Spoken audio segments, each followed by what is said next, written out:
Hello friend, एक बार फिर से बहुत बहुत स्वागत है आप सभी का आपका अपना यूट्यूब चैनल मेजर टारगेट पर। तो फ्रेंड, आज के इस वीडियो में हम लोग क्लास 10 के साइंस का काफ़ी महत्वपूर्ण है MBBI गेस ऑब्जर्व क्वेश्चंस को देंगे। और दोस्तों इसमें हम लोग जो है ना टोटली 80 ऑब्जर्व क्वेश्चंस को पढ़ने वाले हैं।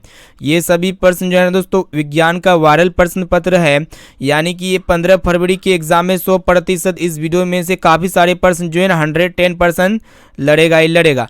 अगर आप भी इस बार मैट्रिक के बोर्ड एग्जाम देने वाले, अगर आपका एग्जाम है 15 फरवरी से, तो ये वीडियो को शुरू से लेकर आखिरी तक ज़रूर देखिएगा। अगर इस क्लास को बिल्कुल शुरू से लेकर आखिरी तक कर लेते हैं ना, तो मेरा गारंटी है कि आपके एग्जाम में जो है ना दोस्तों 80% में से काफ़ी सारे प्रश्न जो है ना आपके एग्जाम में 15 फरवरी के एग्जाम में हूबहू देखने को मिलेगा। ठीक है, क्योंकि ये सभी प्रश्न जो है ना दोस्तों विज्ञान का वायरल प्रश्न पत्र को यहाँ पे लेके आ चुके हैं। ये स्पेशली 10th बोर्ड परीक्षा 2023 के लिए है। ठीक है, तो जो भी विद्यार्थी बिहार बोर्ड से बिलोंग करते हैं और इसका विज्ञान का एग्जाम 15 फरवरी को है, तो ये क्लास काफ़ी इंपॉर्टेंट है। क्लास को बिल्कुल शुरू से लेकर आखिरी तक जरूर देखिएगा, क्योंकि आज के इस क्लास में हम लोग काफ़ी महत्वपूर्ण क्वेश्चंस को हम पढ़ाने वाले हैं। ठीक है, और दोस्तों अगर आप क्लास को बिल्कुल शुरू से लेकर आखिरी तक पढ़ लेते हैं ना, तो मेरा गारंटी है कि आपको जो है ना क्लास में ही सारा प्रश्न याद होने वाला है। ठीक है, तो फ्रेंड फटाफट से क्लास को लाइक कर दीजिएगा, और दोस्तों चैनल पर नए हैं ना तो प्लीज़ दोस्तों जल्दी से आप चैनल को सब्सक्राइब कर लीजिएगा। साथ में बगल में नोटिफिकेशन बेल आइकन आएगा, इसको प्रेस करके जो है ना ऑल पर जरूर सेलेक्ट कर लीजिएगा, क्योंकि यहाँ पे डेली धमाकेदार क्लास होते रहता है। और दोस्तों जो भी विद्यार्थी वेबसाइट में जाके टेस्ट वगैरह नहीं देते, तो जल्दी से आप वेबसाइट में जाइए, और धमाकेदार टेस्ट चल रहा है तो आप फटाफट से टेस्ट को दे दीजिएगा। और दोस्तों उससे पहले जो भी विद्यार्थी अभी तक हमारे व्हाट्सएप ग्रुप में नहीं जुड़े हैं, तो आप फटाफट से मेरा व्हाट्सएप नंबर नोट कीजिए। मेरा व्हाट्सएप नंबर है 6206076569। इस नंबर को सेव कीजिए। आप बोलिए कि सर मैं व्हाट्सएप ग्रुप में जोड़ दीजिए, तो हम जो है ना आपको व्हाट्सएप ग्रुप में जोड़ देंगे। ठीक है, तो चलिए शुरू करते हैं यहाँ पे आज के पहले नंबर प्रश्न से। तो फ्रेंड आज का फर्स्ट प्रश्न क्या कराएगी, यहाँ पे आपको बताना है कि जिस वस्तु से प्रकाश निकलता है उसे कहा जाता है। काफी इंपॉर्टेंट प्रश्न है। ठीक है, तो फ्रेंड जिस भी वस्तु से प्रकाश निकलता है ना, तो उसे हम लोग क्या कहते हैं, प्रकाश स्रोत कहते हैं। ठीक है, और दोस्तों प्रकाश स्रोत क्या क्या हो सकते हैं, जैसे कि टॉर्च हो गया, लालटेन हो गया, विद्युत बल्ब हो गया, ये सब जो होते हैं ना प्रकाश स्रोत के उदाहरण होते हैं। यानी कि यहाँ पे ए वाला ऑप्शन जो है ना बिल्कुल ही करेक्ट आंसर हो जाएगा। और दोस्तों प्रकाश की किरणें के समूह को हम लोग क्या कहते हैं, किरण पुंज कहते हैं। अब चलिए फ्रेंड देखते हैं यहाँ पे नेक्स्ट क्वेश्चन की तरफ बढ़ चलते हैं, जो कि आपके बोर्ड एग्जाम के लिए बहुत ही महत्वपूर्ण है। तो फ्रेंड दूसरा नंबर प्रश्न क्या कराएगी, यहाँ पे आपको बताना है कि प्रकाश की किरणें के समूह को क्या कहते हैं। तो फ्रेंड प्रकाश की किरणों के समूह को क्या कहते हैं, किरण पुंज कहते हैं। यानी कि यहाँ पे बी वाला ऑप्शन जो है ना बिल्कुल ही सही उत्तर हो जाएगा। चलिए फ्रेंड देखते हैं यहाँ पे, और उससे पहले यहाँ पे प्रदीप्त वस्तु क्या होते हैं दोस्तों, प्रदीप्त वस्तु जो स्वयं प्रकाश उत्सर्जित करती है उसको हम लोग प्रदीप्त वस्तु कहते हैं, जैसे कि मोमबत्ती हो गया, जलता हुआ बल्ब हो गया। चलिए देखते हैं यहाँ पे तीसरा नंबर प्रश्न, जो कि आपके बोर्ड एग्जाम के लिए बहुत इंपॉर्टेंट है। तो फ्रेंड यहाँ पे आपको बताना है कि प्रकाश की किरणों का पथ दर्शाने वाले चित्र को कहा जाता है, यानी कि क्या कहा जाता है। ठीक है, तो यहाँ पे देखिएगा किरण आरेख या फिर फोकस या फिर किरण पुंज या फिर आपका इनमें से सभी। ठीक है, तो यहाँ पे देखिएगा ध्यानपूर्वक, प्रकाश की किरणों का पथ दर्शाने वाले चित्र को क्या कहते हैं दोस्तों, किरण आरेख कहते हैं। यानी कि यहाँ पे ए वाला ऑप्शन जो है ना बिल्कुल ही करेक्ट आंसर हो जाएगा। और दोस्तों फोकस या मुख्य फोकस उसे कहते हैं जब दर्पण के मुख्य अक्ष के समांतर कोई प्रकाश किरण दर्पण पर आपतित होती है, तो परावर्तन के बाद मुख्य अक्ष पर जिस बिंदु पर कटती है या फिर कटती हुई प्रतीत होती है ना, तो वो क्या कहलाती है दोस्तों, दर्पण का मुख्य फोकस या फिर फोकस कहलाती है। चलिए फ्रेंड देखते हैं यहाँ पे नेक्स्ट क्वेश्चन की तरफ बढ़ चलती है। तो फ्रेंड देखिए यहाँ पे चौथा नंबर प्रश्न, जो कि आपके बोर्ड एग्जाम में पूछे जाएंगे। ये प्रश्न अत्यंत ही महत्वपूर्ण है। तो यहाँ पे आपको बताना है कि उत्तल लेंस को कहते हैं। ठीक है, तो फ्रेंड उत्तल लेंस को हम लोग क्या कहते हैं, अभिसारी लेंस कहते हैं।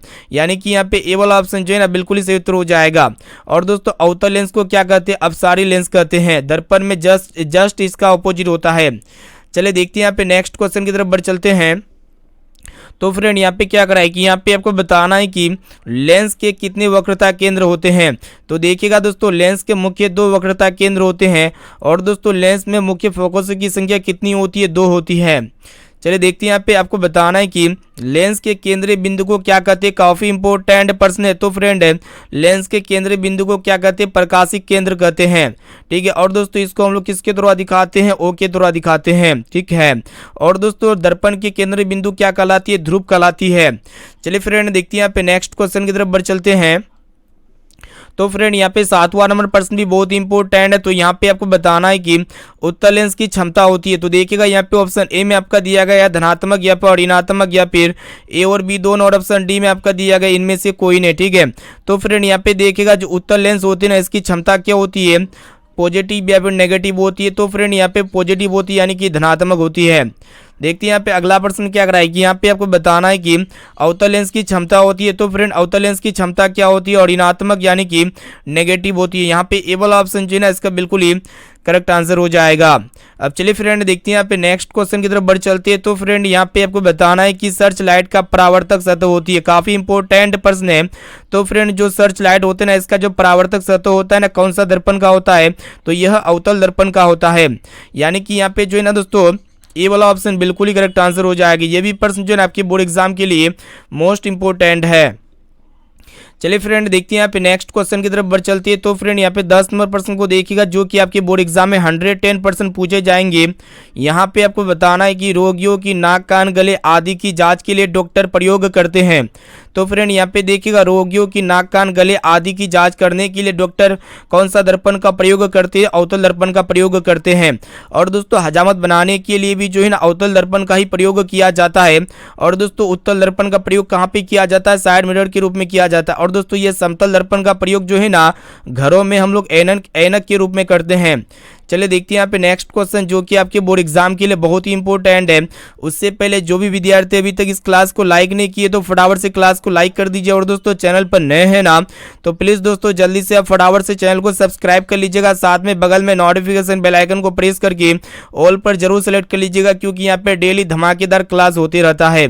और दोस्तों इसका पीडीएफ जो है ना आप लोग को फ्री ऑफ कॉस्ट देंगे, इसीलिए क्लास काफी इंपॉर्टेंट है। आपको जो ना दोस्तों इनमें से कोई क्वेश्चन अगर आपको रिविजन करना हो, तो आप पीडीएफ को डाउनलोड भी कर सकते हैं हमारे वेबसाइट के माध्यम से। तो पीडीएफ कैसे डाउनलोड कीजिएगा, तो वीडियो को शुरू से लेकर आखिरी तक देखिए, आपको बता दिया जाएगा। तो फ्रेंड यहाँ पे नेक्स्ट क्वेश्चन क्या कराए कि यहाँ पे आपको बताना है कि प्रकाश के अपवर्तन के कितने नियम होते हैं। ये प्रश्न जो है ना आपके बोर्ड एग्जाम के लिए बहुत इंपॉर्टेंट है, ठीक है। तो फ्रेंड प्रकाश के अपवर्तन के 2 नियम होते हैं। और दोस्तों प्रकाश के परावर्तन के कितने नियम होते हैं, तो प्रकाश के परावर्तन के भी 2 ही नियम होते हैं, ठीक है। यानी कि यहाँ पे बी वाला ऑप्शन जो है ना बिल्कुल ही करेक्ट आंसर हो जाएगा। और दोस्तों प्रकाश के अपवर्तन के दूसरे नियम क्या होता है दोस्तों, किसी खास दो माध्यम के लिए आपतन कोण तथा अपवर्तन कोण की ज्या का अनुपात स्थिर रहता है। कहने का अर्थ है दोस्तों म्यू बराबर क्या होते हैं, sine i upon sine r होते हैं। इसी को हम लोग क्या कहते हैं दोस्तों, स्नेल का नियम कहते हैं, ठीक है। इसको अच्छी तरीके से याद कर लीजिएगा। अब चलिए फ्रेंड देखते हैं यहाँ पे नेक्स्ट क्वेश्चन की तरफ बढ़ चलते हैं। तो फ्रेंड यहाँ पे एक एक क्वेश्चन जो है ना अत्यंत ही महत्वपूर्ण है। यहाँ पे आपको बताना है कि प्रकाश के परावर्तन के कितने नियम होते हैं। तो फ्रेंड प्रकाश के परावर्तन की भी 2 नियम होते हैं। यानी कि यहाँ पे बी वाला ऑप्शन जो है ना बिल्कुल ही करेक्ट आंसर हो जाएगा, ठीक है। आपके एग्जाम में पूछे जा सकते हैं जो प्रकाश के परावर्तन होते हैं ना, इसके नियमों को लिखे। तो आप लोग कैसे लिखिएगा दोस्तों, आपको बता देते हैं। आपतित किरण, परावर्तित किरण तथा आपतन बिंदु पर डाला गया लंब, ये तीनों एक ही तल पर होती है। ये पहला पॉइंट आपका क्लियर हो गया, पहला नियम। और दूसरा नियम ये होती है दोस्तों, आपतन कोण तथा परावर्तन कोण ये आपस में, दोनों आपस में क्या होते हैं, बराबर होते हैं। चलिए देखते हैं यहाँ पे 13 नंबर प्रश्न, जो कि आपके बोर्ड एग्जाम के लिए बहुत इंपॉर्टेंट। ये भी प्रश्न जो है आपके बोर्ड एग्जाम में 100% पूछ लिए जाएंगे। तो फ्रेंड यहाँ पे आपको बताना है कि निम्न में से कौन सा पदार्थ लेंस बनाने के लिए प्रयुक्त नहीं किया जाता है। तो फ्रेंड मिट्टी का उपयोग जो है ना हम लोग लेंस बनाने के लिए इसका उपयोग नहीं कर सकते हैं। यानी कि यहाँ पे डी वाला ऑप्शन जो है ना बिल्कुल ही करेक्ट आंसर हो जाएगा। अब चलिए फ्रेंड देखते हैं यहाँ पे नेक्स्ट क्वेश्चन। तो फ्रेंड यहाँ पे 14 नंबर प्रश्न भी आपके बोर्ड एग्जाम के लिए अत्यंत ही महत्वपूर्ण है। तो फ्रेंड यहाँ पे आपको बताना है कि अवतल लेंस का आवर्धन यानी कि m बराबर होता है, ठीक है। तो फ्रेंड आपको पता होना चाहिए जो लेंस के केस में जो आवर्धन यानी कि जो मैग्निफिकेशन होते हैं ये धनात्मक होते हैं। यानी कि आवर्धन बराबर क्या होते हैं दोस्तों, v/u होते हैं। जो कि यहाँ पे देखिएगा दोस्तों कौन सा ऑप्शन में दिया गया है, यहाँ ऑप्शन डी में दिया गया है। यानी कि यहाँ पे डी वाला ऑप्शन जो है ना बिल्कुल ही करेक्ट आंसर हो जाएगा। अब आइए फ्रेंड देखते हैं यहाँ पे नेक्स्ट क्वेश्चन की तरफ बढ़ चलती है, जो कि बहुत इंपॉर्टेंट है। तो फ्रेंड यहाँ पे आपको बताना है कि किसी माध्यम के अपवर्तनांक का मान होता है, ठीक है। तो फ्रेंड आपको बता देते हैं किसी भी माध्यम के अपवर्तनांक का जो मान होता है ना sine i upon sine r होता है, ठीक है।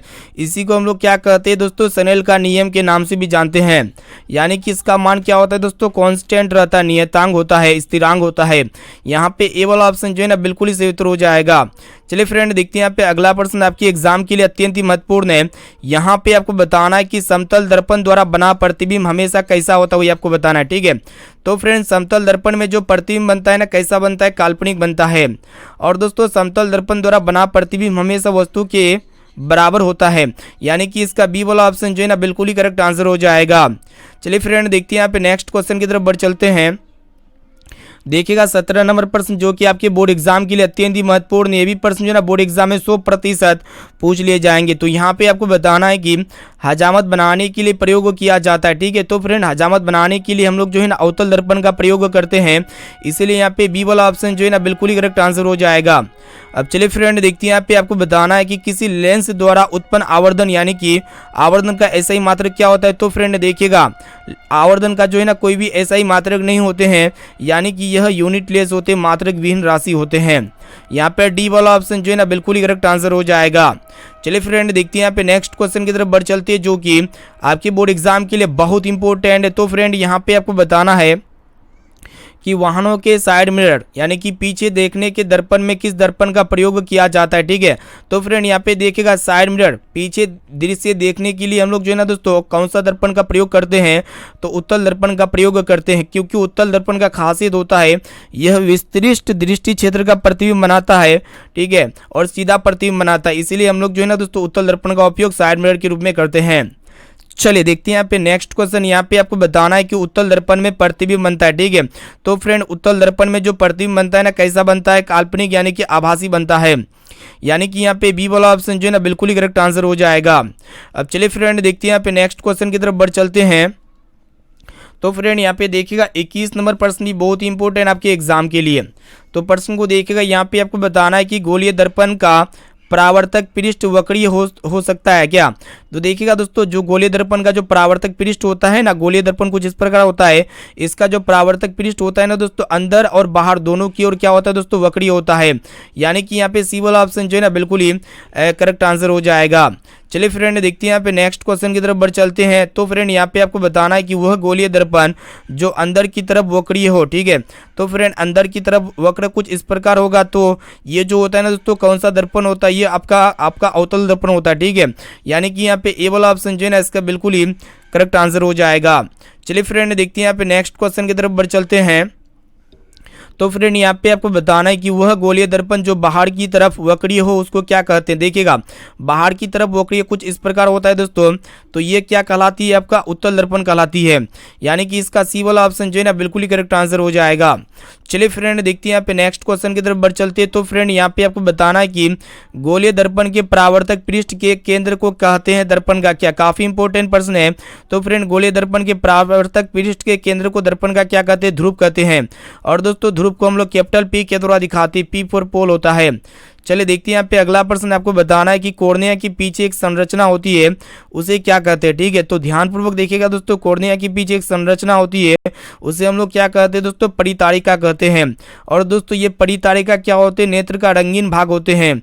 यानी कि यहाँ पे ए वाला ऑप्शन जो है ना बिल्कुल ही करेक्ट आंसर हो जाएगा। और दोस्तों किसी भी वस्तु का जो प्रतिबिंब बनता है ना रेटिना के किस भाग पर बनता है, मानव नेत्र के किस भाग पर बनता है, तो रेटिना पर बनता है, ठीक है।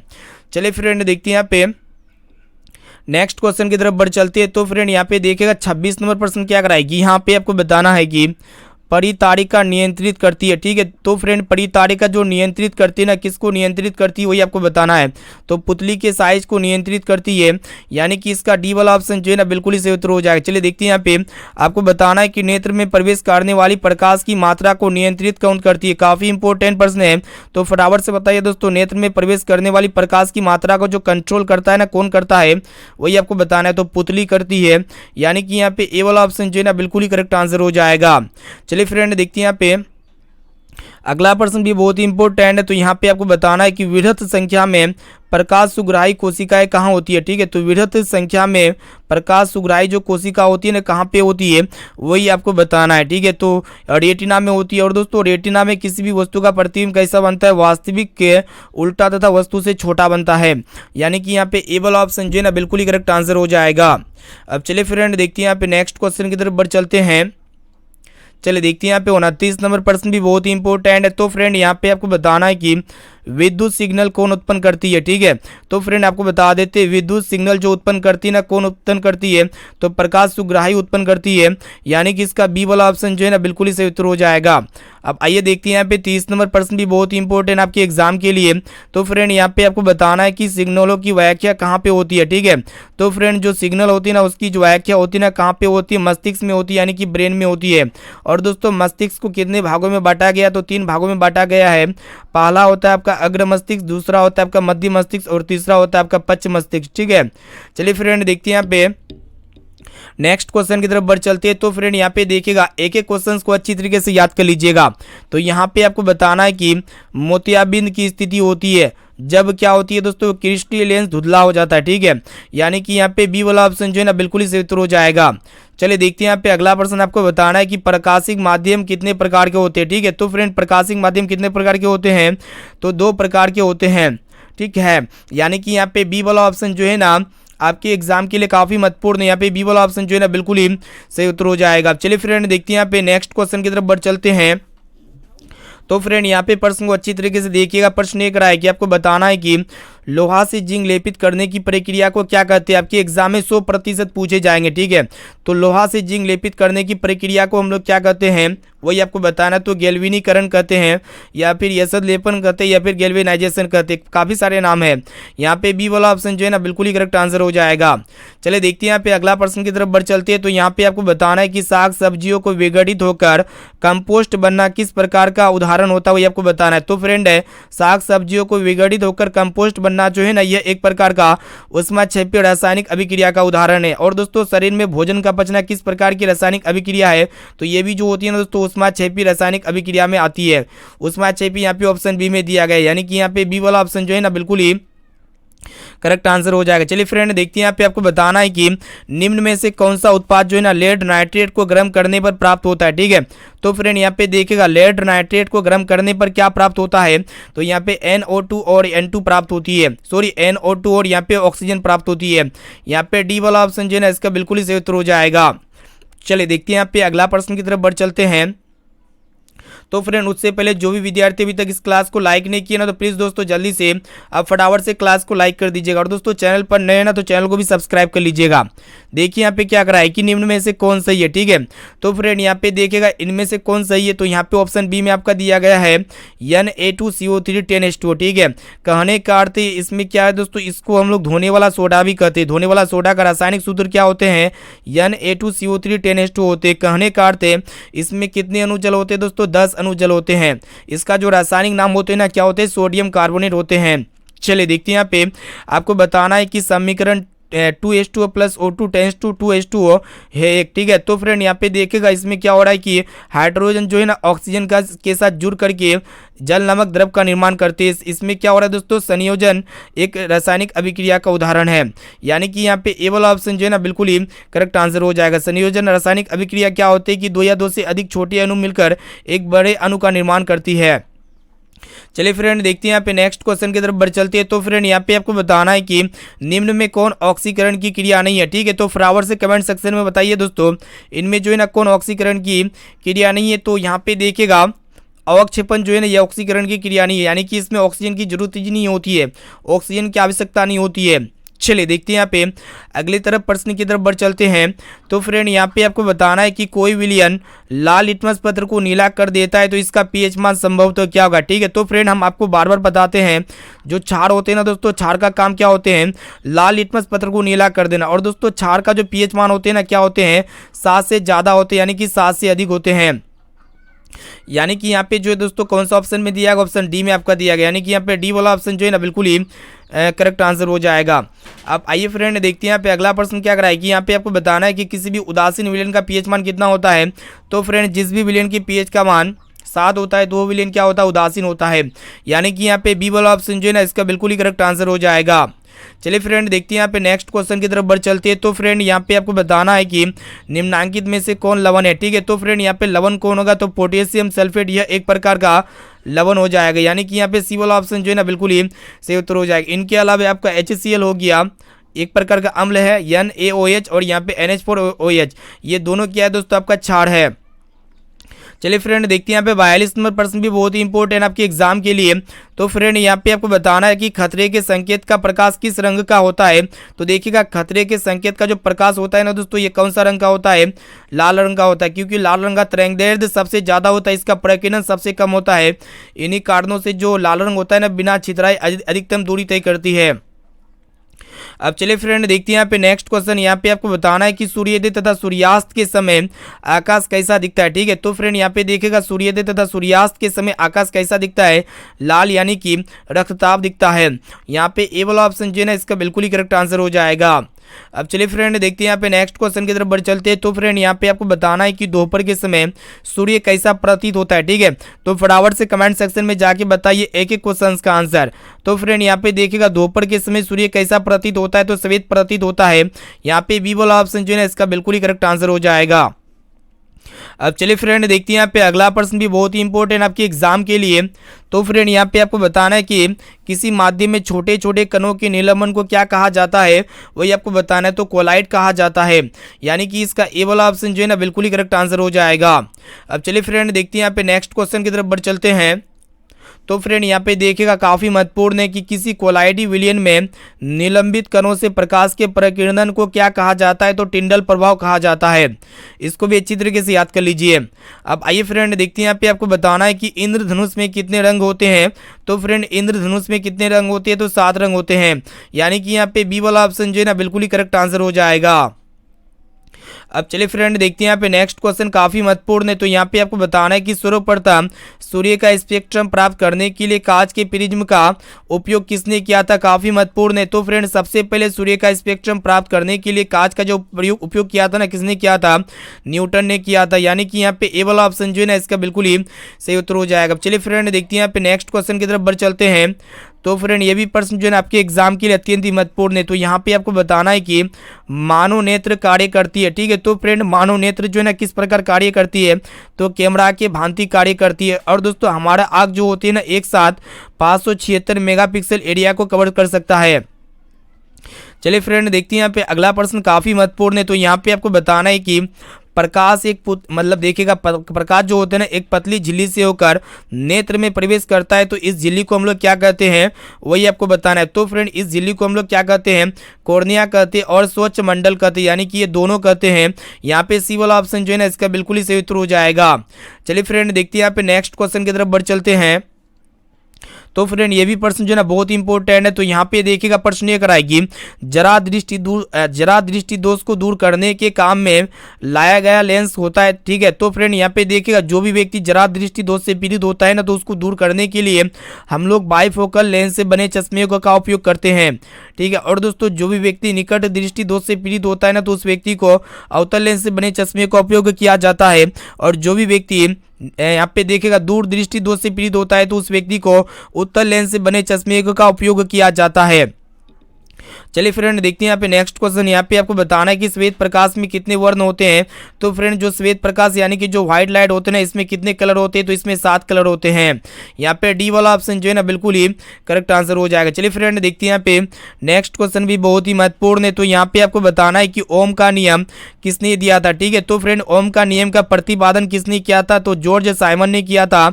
यानी कि यहाँ पे ए वाला ऑप्शन जो है ना बिल्कुल ही करेक्ट आंसर हो जाएगा। और दोस्तों ओम का नियम क्या होता है, V बराबर IR होता है। चलिए फ्रेंड देखते हैं यहाँ पे नेक्स्ट क्वेश्चन की तरफ बढ़ चलते हैं, जो कि बहुत ही इंपॉर्टेंट है। तो यहाँ पे आपको बताना है कि विद्युत धारा को नियंत्रित करने के लिए उपयोग किए जाने वाले अवयव को क्या कहते हैं, तो प्रवर्ती प्रतिरोध कहते हैं। क्या कहते हैं, प्रवर्ती प्रतिरोध। यानी कि यहाँ पे ए वाला ऑप्शन जो है ना बिल्कुल ही करेक्ट आंसर हो जाएगा। चलिए फ्रेंड देखते हैं यहाँ पे अगला प्रश्न क्या कराएगी। कि यहाँ पे आपको बताना है कि परिपथ में जब तार की लंबाई दुगुना कर दिया जाए तो ए मीटर का पाठ्यांक हो जाएगा, क्या होगा, वही आपको बताना है, ठीक है। तो अत्यंत ही महत्वपूर्ण है। तो फटाफट से कमेंट सेक्शन में जाके बता सकते हैं। तो आधा हो जाता है। यानी कि यहाँ पे सी वाला ऑप्शन जो है ना इसका बिल्कुल ही सही उत्तर हो जाएगा।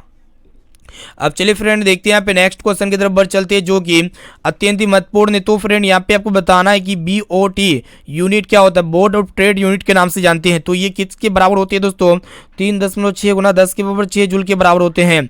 यानी कि यहाँ पे ए वाला ऑप्शन जो है ना बिल्कुल ही सही उत्तर हो जाएगा। अब आइए फ्रेंड देखते हैं यहाँ पे सुल्तान ओवर पर्सन भी बहुत ही इंपॉर्टेंट आपके एग्जाम के लिए। तो यहाँ पे आपको बताना है कि विद्युत बल्ब जो होते हैं ना किस धातु का बना होते हैं। तो फ्रेंड ये जो होते हैं ना किसका बना होते हैं, कांच का बना होते हैं। यहाँ पे डी वाला ऑप्शन जो है ना इसका बिल्कुल ही करेक्ट आंसर हो जाएगा। और दोस्तों विद्युत बल्ब जो होते हैं ना किस तंतु का बना होते हैं, तो टंगस्टन का बना होते हैं। चलिए देखते हैं यहाँ पे अगला प्रश्न भी बहुत ही इंपॉर्टेंट है। तो यहाँ पे आपको बताना है कि विद्युत बल्ब में कौन सी गैस भरी जाती है। तो फ्रेंड विद्युत बल्ब में जो है ना निष्क्रिय गैस भरी जाती है, जैसे कि आर्गन हो गया। यानी कि यहाँ पे ए वाला ऑप्शन जो है ना बिल्कुल ही सही उत्तर हो जाएगा। चलिए फ्रेंड देखते हैं यहाँ पे नेक्स्ट क्वेश्चन की तरफ बढ़ चलते हैं। उससे पहले जो भी विद्यार्थी अभी तक इस क्लास को लाइक नहीं किए तो फटाफट से क्लास को लाइक कर दीजिएगा। और दोस्तों चैनल पर नए हैं ना तो प्लीज दोस्तों जल्दी से आप फटाफट से चैनल को सब्सक्राइब करके बेल आइकन को प्रेस करके जो है ना ऑल पर जरूर सेलेक्ट कर लीजिएगा। चलिए देखते हैं यहाँ पे अगला प्रश्न क्या कराए कि यहाँ पे आपको बताना है कि टंगस्टन धातु के गलनांक कितना होता है। ठीक है, तो फ्रेंड ये जो टंगस्टन होते हैं ना इसका गलनांक कितने होते हैं, तो 3000 डिग्री सेंटीग्रेड होते हैं। यानी कि यहाँ पे सी वाला ऑप्शन जो है ना इसका बिल्कुल ही सही उत्तर हो जाएगा। चलिए देखते हैं यहाँ पे 60 नंबर प्रश्न जो कि आपके बोर्ड एग्जाम के लिए बहुत इंपॉर्टेंट है। तो फ्रेंड यहाँ पे आपको बताना है कि नाइक्रोम में कौन कौन से तत्व होते हैं। ठीक है, और दोस्तों ये जो नाइक्रोम होते हैं ना मतलब किस में हम लोग इसका उपयोग करते हैं, तो विद्युत हीटर में इसका प्रयोग करते हैं। और इसमें कौन कौन से तत्व होते हैं, तो निकेल और क्रोमियम का सम्मिश्रण होते हैं। यानी कि यहाँ पे ए वाला ऑप्शन जो है ना इसका बिल्कुल ही करेक्ट आंसर हो जाएगा। चलिए फ्रेंड देखते हैं यहाँ पे अगला प्रश्न भी बहुत ही इंपॉर्टेंट है। यहाँ पे आपको बताना है कि परिपथ की सुरक्षा के लिए किस युक्ति का उपयोग किया जाता है। ठीक है, तो फ्रेंड जो शॉर्ट सर्किट होते हैं ना तो उसकी सुरक्षा के लिए हम लोग कौन सा डिवाइस का उपयोग करते हैं, तो विद्युत फ्यूज का उपयोग करते हैं। यानी कि यहाँ पे ए वाला ऑप्शन जो है ना बिल्कुल ही सही उत्तर हो जाएगा। चलिए देखते हैं यहाँ पे अगला प्रश्न क्या कराए कि यहाँ पे आपको बताना है कि मानव शरीर का प्रतिरोध कितना होता है। तो फ्रेंड मानव शरीर का जो प्रतिरोध होते हैं ना कितने होते हैं, मतलब 30,000 ओम होते। कितने होते दोस्तों, 30,000 ओम। यहाँ पे ए वाला ऑप्शन जो है ना इसका बिल्कुल ही सही उत्तर हो जाएगा। अब चलिए फ्रेंड देखते हैं यहाँ पे नेक्स्ट क्वेश्चन भी बहुत ही इंपॉर्टेंट है। तो फ्रेंड यहाँ पे आपको बताना है, प्रश्न को ध्यानपूर्वक देखिएगा कि जब हमारा शरीर गीला होता है तो प्रतिरोध कितना होता है। ठीक है, तो फ्रेंड यहाँ पे देखिएगा जब हमारा शरीर गीला होता है ना तो प्रतिरोध कितना से कितना ओम के बीच होता है, तो 200 से 300 ओम के बीच होता है। यहाँ पे डी वाला ऑप्शन इसका बिल्कुल ही करेक्ट आंसर हो जाएगा। अब चलिए फ्रेंड देखते हैं यहाँ पे अगला प्रश्न भी बहुत ही इंपॉर्टेंट है। यहाँ पे आपको बताना है कि विद्युत धारा उत्पन्न करती है। ठीक है, तो फ्रेंड यहाँ पे देखिएगा विद्युत धारा उत्पन्न कौन करती है, तो चुंबकीय क्षेत्र उत्पन्न करती है। यानी कि यहाँ पे ए वाला ऑप्शन जो है ना बिल्कुल ही करेक्ट आंसर हो जाएगा। चलिए देखते हैं यहाँ पे 65 नंबर प्रश्न भी बहुत ही इंपॉर्टेंट आपके एग्जाम के लिए। तो फ्रेंड यहाँ पे आपको बताना है कि पृथ्वी का विभव होता है, यानी कि पृथ्वी का पोटेंशियल क्या होता है दोस्तों, शून्य यानी कि 0 होता है। और दोस्तों विद्युत विभव का जो ऐसे ही मात्रक होते हैं क्या होते हैं, वोल्ट होते हैं। चलिए फ्रेंड देखते हैं यहाँ पे नेक्स्ट क्वेश्चन की तरफ बढ़ चलते हैं। तो फ्रेंड यहाँ पे आपको बताना है, देखिएगा प्रश्न एक रहा कि विद्युत वाहक बल का मात्रक क्या होता है। ठीक है, जिस प्रकार विद्युत वाहक बल एक प्रकार का क्या होता है दोस्तों, विभवांतर होते हैं, तो इसीलिए विद्युत वाहक बल का मात्रक क्या हो जाएंगे, वोल्ट हो जाएंगे। यहाँ पे सी वाला ऑप्शन जो है ना बिल्कुल ही सही उत्तर हो जाएगा। चलिए देखते हैं यहाँ पे अगला प्रश्न क्या कराए कि यहाँ पे आपको बताना है कि चुंबकीय क्षेत्र के प्रभाव में विद्युत धारा क्या होती है, वो आपको बताना है। ठीक है, काफी महत्वपूर्ण ये भी प्रश्न आपके एग्जाम के लिए। तो फ्रेंड यहाँ पे चुंबकीय क्षेत्र के प्रभाव में जो विद्युत धारा होती है ना वो कैसा होती है, वो आपको बताना है। तो फ्रेंड इसका जो सही और सटीक आंसर हो जाएगा ना, चालक पर बल उत्पन्न करती है। यानी कि यहाँ पे सी वाला ऑप्शन जो है ना इसका बिल्कुल ही करेक्ट आंसर हो जाएगा। अब चलिए फ्रेंड देखते हैं यहाँ पे नेक्स्ट क्वेश्चन की तरफ बढ़ चलते हैं, जो कि आपके बोर्ड एग्जाम के लिए बहुत ही महत्वपूर्ण है। तो फ्रेंड यहाँ पे प्रश्न को ध्यानपूर्वक देखिएगा क्या कराएगी, घरेलू विद्युत परिपथ में विद्युतमय तार, जिसको हम लोग क्या कहते हैं, धनात्मक तार कहते हैं, का रंग होता है। ठीक है, तो घरेलू विद्युत परिपथ में विद्युतमय तार का जो कलर होता है ना दोस्तों, कौन सा कलर का होता है, लाल रंग का होता है। यानी कि यहाँ पे ए वाला ऑप्शन जो है ना बिल्कुल ही करेक्ट आंसर हो जाएगा। चलिए फ्रेंड देखते हैं यहाँ पे नेक्स्ट क्वेश्चन की तरफ बढ़ चलते हैं। तो फ्रेंड यहाँ पे देखिएगा क्या कराए कि यहाँ पे आपको बताना है कि हमारे देश में विद्युतमय तार यानी कि उदासीन तार के बीच कितना विभवांतर होता है, तो 220 वोल्ट होता है। यहाँ पे सी वाला ऑप्शन जो है ना बिल्कुल ही करेक्ट आंसर हो जाएगा। अब चलिए फ्रेंड देखते हैं यहाँ पे अगला प्रश्न की तरफ बढ़ चलते हैं, जो कि आपके बोर्ड एग्जाम में 110% पूछे जाएंगे। तो यहाँ पे आपको बताना है कि हमारे शरीर में पीएच कितना प्रास के बीच कार्य करता है। ठीक है, तो फ्रेंड हमारे शरीर में जो पीएच का रेंज होता है ना क्या होता है, 7.0 से 7.8 के बीच कार्य करता है।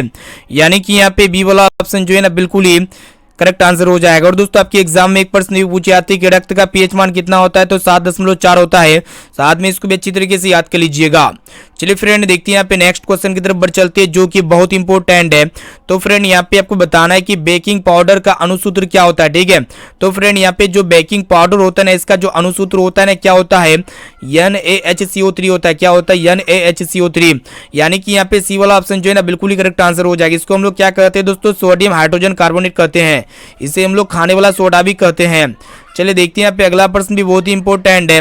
तो यहाँ पे आपको बताना है कि निम्नलिखित में सबसे प्रबल लवण कौन है। तो फ्रेंड यहाँ पे देखिएगा जो सबसे प्रबल लवण है ना दोस्तों, NaCl है।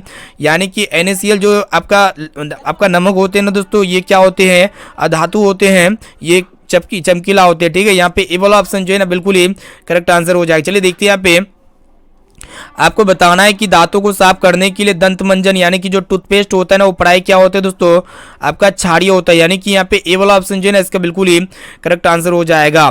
चलिए फ्रेंड देखते हैं यहाँ पे नेक्स्ट क्वेश्चन की तरफ बढ़ चलते हैं जो कि बहुत इंपॉर्टेंट है। तो यहाँ पे आपको बताना है कि मनुष्य में विर्क संबंधित है, ठीक है। तो फ्रेंड ये जो विर्क संबंधित होते हैं ना, किससे होते हैं, उत्सर्जन से होते हैं। यानी कि यहाँ पे सी वाला ऑप्शन जो है ना बिल्कुल ही ऐसे उत्तर हो जाएगा। चलिए देखते हैं यहाँ पे आपको बताना है कि स्वपोषी पोषण के लिए आवश्यक है। तो इसके लिए क्या क्या आवश्यक होते हैं, CO2 होते हैं, क्लोरोफिल होते हैं और सूर्य का प्रकाश, यानी कि ये सभी चीजों की आवश्यकता होती है। यहाँ पे डी वाला ऑप्शन जो है ना बिल्कुल ही करेक्ट आंसर हो जाएगा। अब चलिए फ्रेंड देखते हैं यहाँ पे नेक्स्ट क्वेश्चन। यहाँ पे आपको बताना है कि मैग्नीशियम पाया जाता है, ठीक है। तो फ्रेंड ये जो मैग्नीशियम पाया जाता है ना, किस में पाए जाते हैं, क्लोरोफिल में पाए जाते हैं। और दोस्तों पत्तियों का जो रंग होते हैं ना, वो किसके कारण से हरा होते हैं। तो यहाँ पे पत्तियों का जो रंग होते हैं दोस्तों हरा किसके कारण से होते हैं, तो क्लोरोफिल के कारण से होते हैं। अब चलिए फ्रेंड देखते हैं यहाँ पे नेक्स्ट क्वेश्चन जो कि बहुत ही इंपॉर्टेंट है। तो यहाँ पे आपको बताना है कि मनुष्य में प्रमुख उत्सर्जी अंग है, ठीक है। तो फ्रेंड यहाँ पे विर्क जो है ना, ये मनुष्य का क्या होते हैं, प्रमुख उत्सर्जी अंग होते हैं। चलिए देखते हैं यहाँ पे नेक्स्ट क्वेश्चन की तरफ बढ़ चलते हैं। तो फ्रेंड यहाँ पे आपको बताना है कि अमीबा अपना भोजन किसके द्वारा पकड़ता है। तो फ्रेंड ये कुटपाथ के द्वारा पकड़ता है। और दोस्तों द्विखंडन किस में होते हैं, तो अमीबा में होते हैं। और दोस्तों ये अमीबा जो होते हैं ना, यह अमर प्रोटोजोआ होते हैं। अब चलिए फ्रेंड देखते हैं यहाँ पे आज का लास्ट और अंतिम प्रश्न को देख लेते हैं जो कि आपके बोर्ड एग्जाम के लिए अत्यंत ही महत्वपूर्ण है। तो यहाँ पे आपको बताना है कि निम्नलिखित में से कौन मलेरिया परजीवी है। तो फ्रेंड यहाँ पे देखिएगा मलेरिया परजीवी कौन है, प्लाज्मोडियम है। यानी कि यहाँ पे ए वाला ऑप्शन जो है ना बिल्कुल ही करेक्ट आंसर हो जाएगा। तो फ्रेंड यहाँ पे हम जो है ना फाइनली क्लास 10 के साइंस का यहाँ पे जो है ना काफी महत्वपूर्ण है 80 गेस ऑब्जर्व क्वेश्चन को दे चुके जो आपके बोर्ड एग्जाम में 80% में से जो है ना काफी सारे प्रश्न है 110% पूछे जाएंगे, ठीक है। तो आप जो है ना एक एक क्वेश्चन को अच्छी तरीके से याद कर लीजिएगा। इसी तरह जो है ना दोस्तों क्लास 10 के सभी सब्जेक्ट का गेस वस्तुनिष्ठ प्रश्न देंगे जो बोर्ड एग्जाम में 100% पूछे जाएंगे, ठीक है। तो फ्रेंड जो भी विद्यार्थी अभी तक इस क्लास को लाइक नहीं किया ना, तो प्लीज दोस्तों जल्दी से आप फटाफट से क्लास को लाइक कर दीजिएगा। और दोस्तों चैनल पर नए हैं ना, तो प्लीज दोस्तों जल्दी से आप फटाफट से चैनल को सब्सक्राइब करके बेल आइकन को प्रेस करके जो है ना ऑल पर जरूर सेलेक्ट कर लीजिएगा। तो फिर मिलती है यहाँ पे नेक्स्ट क्लास में। आज के लिए इतना है दोस्तों, thank you, Vande Mataram, bye bye, take care.